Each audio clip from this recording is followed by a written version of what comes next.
What's up, everybody? Let's spin some yarn. I want to talk about being a good leader in spite of being a chief. And I guess I just started thinking about it this way recently, or it's another one of those, like, it's always kind of been there, but I'm just now focusing on it and articulating it in this way through this medium. But I've been talking to a few chiefs lately. I had someone reach out through the podcast that you will see an episode from very soon. He's an HMC that went through the season in 2019, so last year. Unique experience. He's got unique stories, and we'll go through those on that episode. But one of the things we discussed on a phone call ahead, just kind of working some stuff out and scheduling the podcast, was his constant asking of why and exploration of better ways of doing things within the mess, and how a lot of times what he would find was he'd run into these roadblocks of, because he wasn't conforming to some kind of institutional norm, like that the Chiefs mess boogeyman might come get him. And it was almost like it's this non-existent, like, existential thing, like this fear that people have of essentially nothing. And we talked, I said that to him, and he basically, he kind of corrected me. He's like, well, it can be kind of real, and here's how. And it was almost like the concept of, like, someone calling your next command and letting him know that you're not on board with the, like, you're not down with the program or whatever. And I guess the part that frustrates me is that a lot of time, and maybe it's just because I'm a stubborn mule of a chief, but I just kind of, I don't know if it was just like willpower or my stubborn unwillingness to give on a lot of things. But the vast majority of the time, I found myself able to be a good leader in spite of being a chief. And what I mean by that is, like, a lot of times I find people reaching out to the platform that feel almost like stuck, like they're working with their hands tied behind their back because they have to do all these things in order to conform to institutional norms that take away from or completely destroy their ability to do their job, or so they feel, right? One of my very best friends in this world is a chief in a mess where he feels like the vast majority of the things that are expected of him either are like a waste of time and effort because focus should be on sailors, which I don't disagree with. It's not always the case, but in his specific case in particular and generally, I think that's true.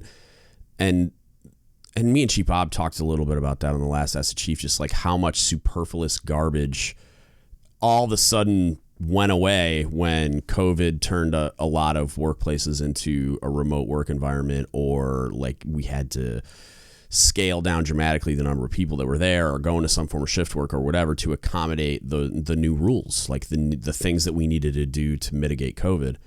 And what I find interesting is that a lot of times, based on, I don't even know, like, I would say it's probably just based on things evolving in a way that didn't quite make any sense, and then also a detachment of upper echelon naval leadership that doesn't quite know what the focus on the deck plate should still be. And that might be an assumption because I've never been in those positions. Like, I've never been McPon, nor will I ever be. So it's very difficult to quite understand what it's like there. But then I'm basing it like we all are, I think, when we critique all the policies and stuff, like all the nav admin cannon goes off and we're all just scratching our heads going, what were they thinking? That's what I'm basing that assumed detachment on. Maybe like maybe there's an assumed detachment. But like, I guess where I'm going with this is that we end up in this place where we're spending our time on things that we all kind of collectively agree we shouldn't be spending our time on. And so that time and bandwidth is limited. And as a result of it being limited, a fraction of our time gets spent on the things that we feel really matter, which, I mean, to most chiefs on the deck plate, if not all, they're going to say, are their sailors? Like, what do they need? What can I do to make their job easier? I want to spend time training them. I want to spend time supervising them. I want to spend time doing whatever I can to make them as prepared as they can possibly be to do the job at hand, right? So, and Chief Bob made a joke. He was really passing on a joke that a buddy of his makes when he finds himself like in meetings or where they come out with this just like onerous, like just silly administrative burden of some kind or whatever, just something that they have to do that everybody's collectively eye rolling about. A buddy of his is always like, what we need is a really good war right now, just so that it, and what he means by the joke is like, obviously we don't, like, no one wants to go to war like on purpose. But he's saying that like it would trim all that fat, like all of the things that are not mission essential just melt away. Well, magically, we don't need to verify our NFS every 5 seconds. We don't need to do that e-learning requirement or whatever the other silly, like, burdensome requirement. Yeah, like all of a sudden we find a way to just focus on the mission and fight the ship and do the thing that needs doing and just be focused on the important things. And it's like I'm torn between the two, but I guess the reason I wanted to talk about this was because I feel like you can do both. And it's not that I've never been in a position where I felt like I was juggling too many flaming chainsaws. Like there wasn't enough of me to go around. But when I found myself in that position, it was more of I was being forced into I was a department chief on my second chief's tour. I was being forced into more of a cob role. Like they're like, hey, trying to get me ready to do that job. And so I was doing a ton of other things outside of the division and department as a result of that, and standing watch and doing all these other. So it's like I did get torn away a lot, but as I'm transitioning into those roles, it's kind of like my division was very well trained, and I had a great LPO that ran the division really well, and he was also very stressed out because he was doing a lot of things like to make that some of which you could argue was my job, and then I was doing things that you could argue like effectively and correctly that were someone else's job. But the premise there was that it was preparing us to move on to the next job, and it's like there's a whole nother debate to have there on whether or not that's what we should be doing. But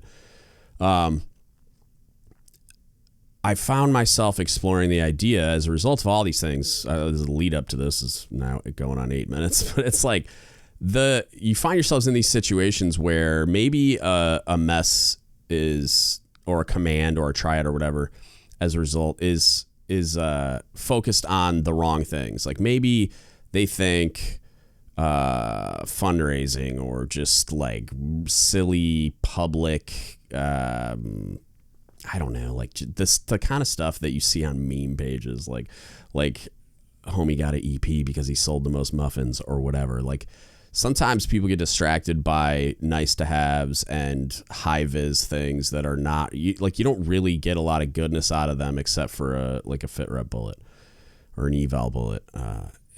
And in times where you're either on shore duty or you're at a command where there's a lot of time to do those types of things, or even at operational commands, I've seen it happen where it's like people fall victim to the shiny object and it starts taking up the lion's share of someone's bandwidth.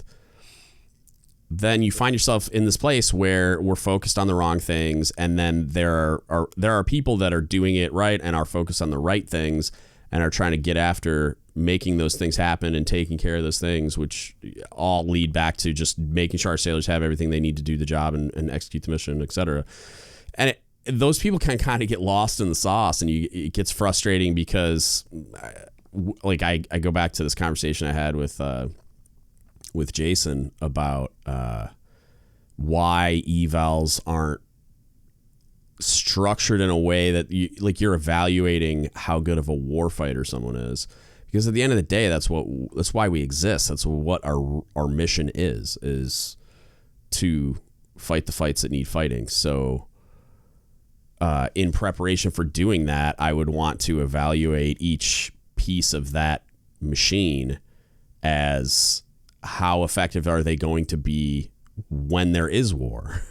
Like when we are fighting the ship for real, when we have to fight hurt, when we have to recover from a casualty, when we all of those things that we know are our primary mission, and in the event of real conflict are going to be our, like, unequivocally our primary focus because of the obvious urgency and stakes. It's like, why are we not evaluating sailors in that way, so that when I'm looking at someone's primary duty, who, like, that's what we bring them in the Navy for. I bring a machinist mate auxiliary into the Navy to be a machinist mate auxiliary. So I should be evaluating their ability to be the best A-ganger they could possibly be. And, like, how are they impacting the ship and its ability to execute its primary mission, which is to prosecute a war against whomever.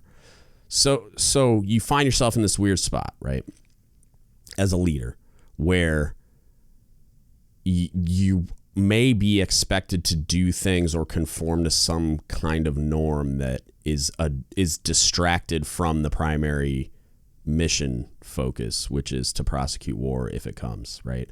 I should always be preparing for the deployment or the next thing.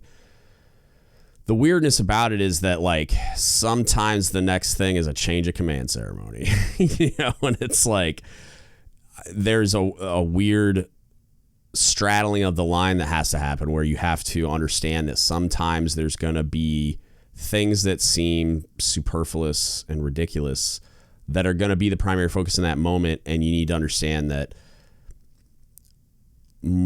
as much as we all, like, collectively roll our eyes and don't want to participate in those types of events, we do and we will, because it's a tradition and it's a thing that's going to happen whether you like it or not. So that needs to be the primary focus. But there's also things that need not be.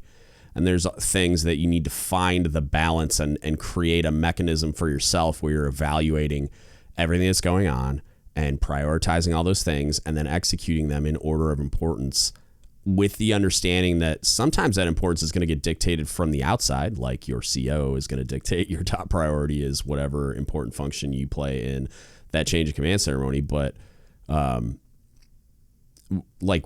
weird collateral duty stuff, or like stuff happening outside of the command or whatever, that are all kind of electives, are not the focus when we're getting ready for a deployment, when we're about to cast off all lines and go underway in nuclear power and execute sea trials, or go on deployment for real and go do the thing that we're charged with doing in defense of our nation. Like, that's the focus. And it's easy to sometimes get distracted from that. And I guess what I'm saying is, even when you find yourself in a situation where the focus seems to be elsewhere on things that don't really matter, be a good leader in spite of that. Like, even if you're in the wardroom, if you're in like a petty officers association, if you're in a division or a department or a command whose priorities are out of whack or seem out of whack, you can find ways to be a good leader despite that, and still largely execute the things that are actually expected of you, that you're not going to be able to just say no. You know, like, again, there are things that feel like they shouldn't be the focus, but are for a short period of time, like, i.e. the change of command ceremony. But those things pass pretty quickly. They're a time suck for maybe a week, and then you knock it out and it's done, and then we move on with life. Those are minor inconveniences. There are other things that can be focuses that should not be, that it just aren't. There are things that might be cultural, that like people just are expecting you to kind of conform to some type of behavioral norm that you don't think is the right move. You're allowed to say and do those things. You're allowed to stand up and say, yeah, I'm not doing that, because there's no policy or procedure that dictates thou shall. Like, this is just something you guys decided was the norm, and I don't think that's the right way of doing it. And I'm a leader of sailors, and I decide how my sailors are going to be led, and this is how I'm going to do it. And you can even challenge that norm in a conversation, like have that dialogue with your mess, whatever that mess is, like whether it's the wardroom or the Petty Officers Association or the Chief's mess. And it's something that I think it's important to have those conversations, as I've brought up in the past. It's like, don't be afraid to vocalize those things, because what you will find more often than not is you're not the only one thinking that way. It's just everybody. It's easy to come into an organization like that and think that boogeyman exists, right? That they're lurking in the shadows. And if you step outside the cultural norms or the organizational norms, that the boogeyman is going to come and kind of chin check you and put you back in your place. And it's not always the case. It's almost like this weird unspoken organizational accountability that nobody wants. And so if you break that cycle by vocalizing a concern or a course change that you want to make, what you'll find largely is that a whole bunch of people kind of collectively sighing and saying, "Oh, thank God someone said it." Like, it's weird to me how many chiefs I talk to that think that some of the things that we do as an organization are wrong or misguided or just distracting or we could do better or whatever. And I find myself largely agreeing with most of the people I talk to, so it begs the question, why is the organization doing those things? Well, that's a great question. Right? And there's a bunch of reasons that I think I understand and some that I don't, but I mean, it kind of boils down to almost like it's just a euphemism of like, I'm not the MCPON. So like, like it's going to take that level of exertion from that high, and it needs to be validated by that person and his compatriots, right? So like Fleet Master Chiefs, Force Master Chiefs, etc. They call it the MCPON's leadership mess, to make like no joke institutional change, like revisions to things that are written in black and white, like the CPO creed, mission, vision, guiding principles, stuff like that. If it needs change, and I'm just saying, like if we were going to make that type of change, that's the kind of attention that would need to do those things. But within a mess like that, I mean, you've got control over that. You've got your CMC or command SEL is the person that is solely accountable for the actions and conduct of that mess, which means that you can conduct yourselves in a different way if you see fit, and you're still meeting all the requirements and policy and mission demands, right? So think about the ways in which you could challenge norms, right? Think of the ways that you could adapt or use outside influence or input from especially your juniors or even the wardroom or whoever to make your mess better. Think about ways that you could individually just choose to be a good leader in spite of being a chief. And I say that tongue in cheek, like, I mean, you all know that I'm a Kool-Aid drinking true believer and I love being a chief, so that you're not, I'm not creating myself as some kind of like subversive, like, rebel within the organization. What I'm saying is that the meme site junior sailor definition of the Chiefs mess often hinders us. The CPOA focused coin exchanging sticker, t-shirt, cultural norms that can exist within an actual mess largely hinder us. They can exist inside of a great mess, but a lot of times it can become the focus and distract from the meat and potatoes. So if you find yourself in that type of a scenario, then do something about it.